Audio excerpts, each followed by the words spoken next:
কানাডাতে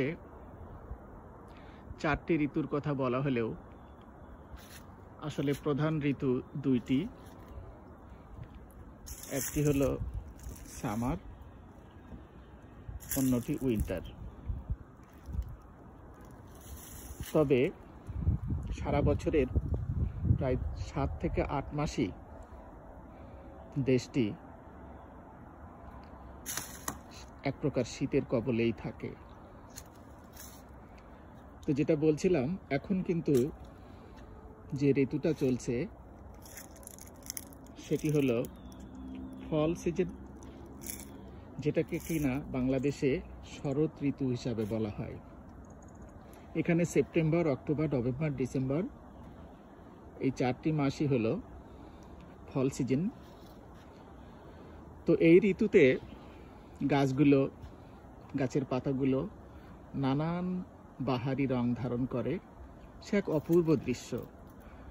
কোনো গাছের পাতা লাল টকটকে, কোনোটা হলুদ, কোনোটা কমলা, এরকম এক এক গাছের পাতা যেন এক এক রঙে রাঙিয়ে তোলে নিজেকে। সে এক অপূর্ব সুন্দর দৃশ্য। আমরা শুনেছিলাম না যে প্রদীপ নেভার আগে একবার দপ করে জ্বলে ওঠে? আমার মনে হয় বিষয়টা এরকমই। তো সেই বাহারি রং অল্প কিছুদিন মাত্র স্থায়ী হয়, এরপরই পাতাগুলো ঝরে পড়তে শুরু করে এবং এখন চলছে ঠিক সেরকমই একটা অবস্থা।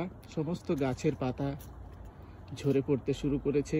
কোনো গাছের পাতা একেবারেই ঝরে গেছে, মনে হবে যেন গাছটা একেবারেই নির্জীব হয়ে মৃত অবস্থায় আছে।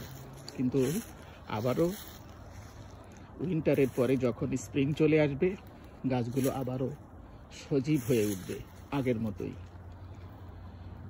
তো যেটা বলছিলাম, অত্যন্ত সুন্দর এখানকার এই ফলের বা শরৎকালীন যে আবহাওয়া এবং গাছের রঙের বৈচিত্র্য, সেটা অবশ্যই উপভোগ করবার মতো।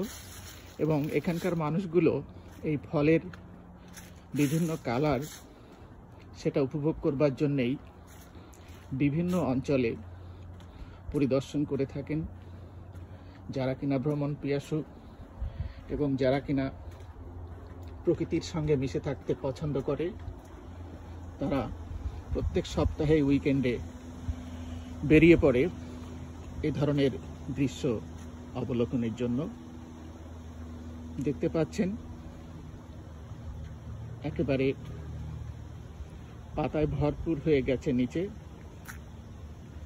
আরও যেগুলো আছে অল্প কিছুদিনের মধ্যেই সেগুলো ঝরে পড়বে।